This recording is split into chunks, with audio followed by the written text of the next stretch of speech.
Hello friends, मेरी channel BM info guide में आपका हार्दिक स्वागत है। आज का टॉपिक जरा हटके है, जो आपको यूट्यूब में भी नहीं मिलेगा या तो गूगल में भी नहीं मिलेगा। अगर कुछ मिलेगा तो बहुत कम होगा, लेकिन ये लेटेस्ट है और मेरा वादा है कि ये वीडियो देखने के बाद आपको उसके बारे में डेफिनेटली इच्छा होगी कि आपके फ्लैट या सोसाइटी में ये एक्टिविटी करें और एडिशनल रेवेन्यू जनरेट करें। हाँ जी दोस्तों, आपने सही सुना कि society, cooperative housing society, apartment, flat में हम एडिशनल रेवेन्यू कैसे जनरेट करें, जिसकी वजह से आपका कॉमन मेंटेनेंस कॉस्ट कम हो जाए या तो आपके सोसाइटी में फंड और ज़्यादा जमा हो, जिसके वजह से आप आपका सोसाइटी का अच्छी तरह से मेंटेन कर पाए। और अगर फ्यूचर में ज़्यादा आपको फंड की ज़रूरत पड़ती है तो उसमें से आप यूटिलाइज करके फ्यूचर में आने वाले खर्चे को अभी से आप जमा कर सकते हैं। ठीक है दोस्तों, तो आज का टॉपिक जरा हटके है, वीडियो अंत तक जरूर देखना और दोस्तों आपका कमेंट जरूर करना। अभी तक आपने मेरी चैनल को सब्सक्राइब नहीं किया तो सब्सक्राइब कीजिए, लाइक कीजिए और आपके दोस्तों के साथ शेयर कीजिए। आपके कॉमन ग्रुप्स है जो अपार्टमेंट के, फ्लैट में, कोऑपरेटिव, उसमें मेरा वीडियो शेयर कीजिए। दोस्तों एक छोटी सी रिक्वेस्ट है कि आप लोग मेरा वीडियो तो देखते हैं, लेकिन साथ साथ बेल आइकॉन प्रेस करके आप ऑल के क्लिक कीजिए, जिससे मेरा वीडियो सबसे पहले आपको मिले। लीजिए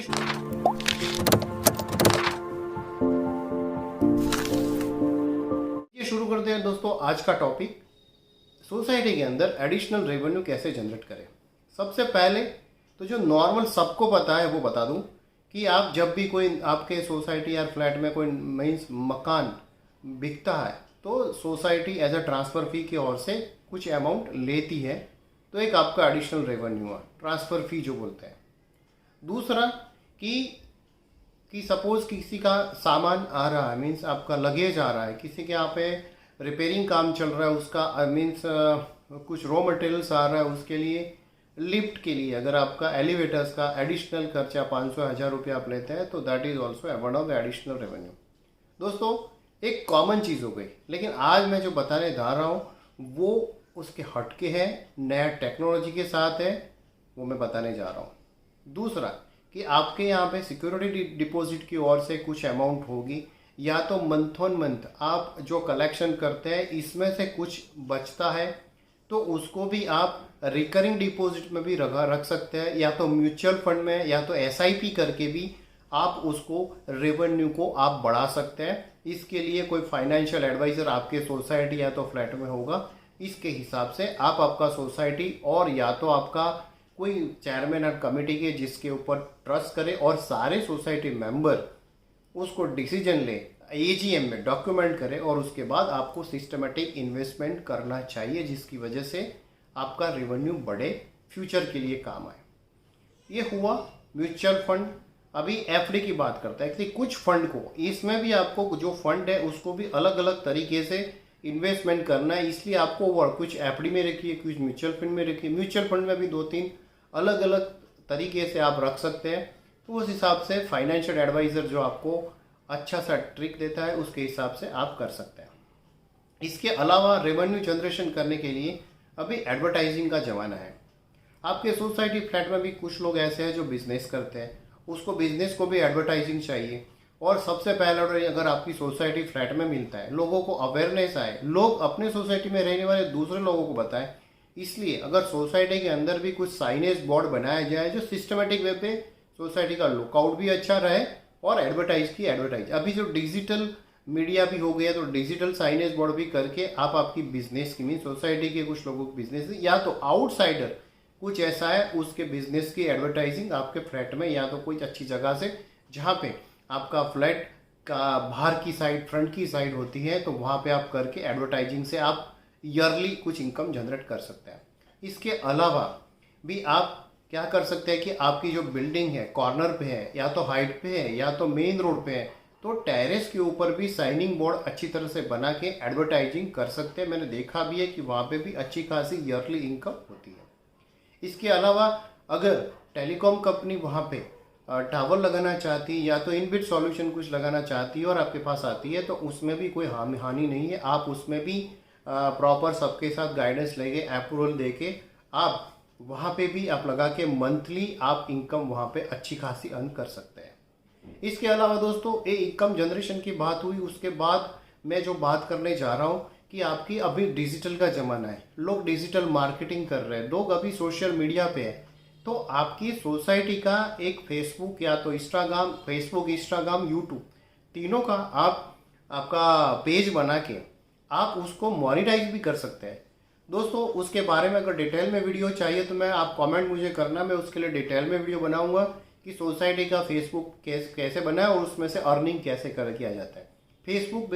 फेसबुक पेज में भी आप आपके सोसाइटी में जितने भी फेस्टिवल्स होते हैं, जो भी प्रोग्राम्स करते हैं, लोग एक्टिव है, उसका भी ब्लॉग करके आप अच्छी खासी मीन्स आपका 10,000 फॉलो होना चाहिए और उसके बाद कुछ आवर्स है उसका वॉच टाइम होना चाहिए। उसके बाद आपका फेसबुक भी, जैसे यूट्यूब में अर्निंग है ऐसे फेसबुक में भी पेज में अर्निंग होती है, अच्छी खासी अर्निंग आती है। और इतने सारे मेंबर्स, इतने सारे लोग, डेफिनेटली 10,000 फॉलोअर्स करने में ज़्यादा टाइम नहीं लगेगा। आप फेसबुक पेज पे आपका अच्छा खासा इनकम जनरेट कर सकते। उसके अलावा आप यूट्यूब में भी सेम फेसबुक में जो आपने वीडियो बनाया वो भी यूट्यूब में अपलोड करके यूट्यूब में आप मोनेटाइज करता है। यूट्यूब के बारे में तो सबको पता है कि 1000 सब्सक्राइबर होने चाहिए और 4000 आवर्स का वॉच टाइम होने के बाद मोनेटाइज हो जाता है और उसमें भी अच्छी खासी रेवेन्यू जनरेट हो सकती है। तो दोस्तों नया जमाने के साथ आप कर सकते हैं। उसके अलावा मैं और जो बताने जा रहा हूँ कि एफिलिएट मार्केटिंग, आपको सबको पता है कि एफिलिएट मार्केटिंग क्या है। अगर नहीं पता है तो मुझे कमेंट करना, उसके लिए भी सेपरेट वीडियो बनाऊंगा अपार्टमेंट फ्लैट के लिए, कि अगर आपका फेसबुक पेज या तो इंस्टाग्राम पेज या तो आपका यूट्यूब चैनल मोनेटाइज हो जाता है, इवन तो मोनेटाइज नहीं होता है, फिर भी आप अमेजोन जैसे बड़े प्लेटफॉर्म वाले जो है उनमें एसोसिएट बन के आप उसमें भी अच्छी खासी रेवेन्यू जनरेट कर सकते हैं। और उसके लिए बाहर से आपको बुलाने की जरूरत है, इतने सारे फ्लैट मेंबर हैं, बहुत सारे, मेरे ख्याल से 30 to 40% पीपल ऐसे होंगे जो अमेजोन से परचेस करते होंगे। अगर सोसाइटी का एसोसिएट अकाउंट बना के वहाँ से लिंक जनरेट करके आप वहाँ पे आप परचेस करेंगे तो वहाँ पे भी कुछ न कुछ परसेंटेज आपको रेवेन्यू मिल जाएगा और वो रेवेन्यू से आप सोसाइटी का फंड जमा कर सकते हैं। दोस्तों ये सबसे लेटेस्ट मैं आपको बताने जा रहा हूँ, उसके बारे में अगर डिटेल में जाननी है तो प्लीज़ कमेंट करना, मैं उसके लिए डिटेल में आपके लिए वीडियो बनाऊंगा कि जहाँ से अच्छी खासी रेवेन्यू जनरेट करके आपके बिल्डिंग या तो फ्लैट का मेंटेनेंस कॉस्ट इवन जीरो कर सकते हैं। इवन दो आप आने वाले फ्यूचर में जो खर्चा है उसको भी फ्री ऑफ कॉस्ट करके आपके बिल्डिंग की कंडीशन बहुत अच्छी बना सकते हैं।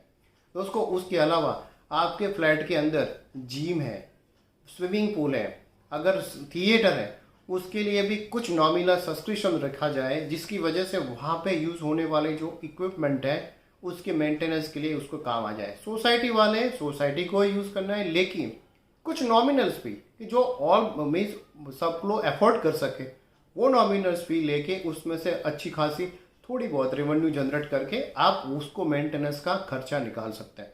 दोस्तों ये सब चीज़ें आई है रेवेन्यू जनरेशन की बात।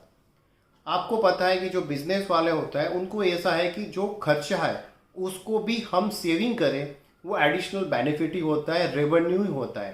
तो अगर आप जो सोसाइटी में जो कॉमन मेंटेनेंस में खर्चे में सबसे ज़्यादा इलेक्ट्रिसिटी का खर्चा आता है, अगर आप वन टाइम सोलर पैनल लगा दीजिए और उसके बदले में आपका इलेक्ट्रिसिटी काफ़ी कम हो जाएगा, आपको 4 या 5 साल के बाद आपकी इलेक्ट्रिसिटी फ्री हो जाएगी, तो उससे भी आपका जो सेविंग होगा वो आपका one type of generation of revenue ही है। उसके बाद आप जो आपकी जो इक्विपमेंट है, लिफ्ट है, बोरवेल है, अगर डीजी सेट है तो डीजी सेट है, जो भी एम्यूनिटीज़ के यूटिलाइजेशन के लिए इक्विपमेंट है उसको आप प्रॉपरली मेंटेन करेंगे। मेंटेन करने से क्या होगा कि उसका वियर एंड टीयर कम होगा और उसमें जो आने वाले खर्चे हैं वो कम होंगे। खर्चे कम होंगे तो आपकी डेफिनेटली मेंटेनेंस कॉस्ट कम होगी और मेंटेनेंस कॉस्ट कम होगी तो डेफिनेटली आप सेविंग हो सकती है, मेंटेनेंस कॉस्ट कम हो सकता है। उसके अलावा दोस्तों एक चीज़ मैं और बताना चाहता हूँ कि अगर कोई भी मेंबर डिफॉल्टर न रहे, मीन्स सब मेंटेनेंस प्रॉपरली टाइम पे दे, मेंटेनेंस को मेंटेनेंस का कलेक्शन का भी डिजिटलाइजेशन किया जाए और उसको भी आपकी जो एप्लीकेशंस हैं, बहुत सारी एप्लीकेशन अवेलेबल है जैसे माई गेट है, अपना अड्डा है, अपना बाजार है, बहुत सारी एप्लीकेशन ए डबल डी करके है, वो एप्लीकेशन आप यूटिलाइजेशन करके उसको भी आप अच्छी तरह से डिजिटलाइजेशन करके कलेक्शन भी कर सकते हैं, पेमेंट भी कर सकते हैं। इवन कई बार जो पेमेंट करते हैं उससे भी अच्छा खासा डिस्काउंट मिलता है। तो दोस्तों ये सारी चीज़ें रेगुलर ऑटोमाइजेशन किया जाए तो उसकी वजह से आपका जो लॉसेस है, अमाउंट है जो मीन्स लेट आते हैं, वो सारी चीज़ निकल जाएगी और प्रॉपरली आपकी रेवेन्यू आती रहेगी। और रेवेन्यू आती रहेगी उसमें से आप अलग अलग तरीके से सेविंग करके अच्छी खासी रेवेन्यू बना सकते हैं। दोस्तों अगर आपके फ्लैट में भी ऐसा कुछ होता है या तो उस मैंने जो वीडियो बताया उसके अलावा भी कुछ सेविंग का या तो रेवेन्यू का कुछ होता है तो प्लीज़ मुझे कमेंट करना, मुझे बहुत ही अच्छा लगेगा। और दोस्तों मैं अगर आप कॉन्टैक्ट नंबर देंगे तो मैं आपके साथ बात भी करूंगा। शुक्रिया दोस्तों। आपको ये वीडियो कैसा लगा प्लीज़ मुझे कमेंट करना, जिसकी वजह से मुझे मोटिवेशन मिले और ऐसे ही आपके लिए वीडियो बनाता रहूँ। थैंक यू दोस्तों।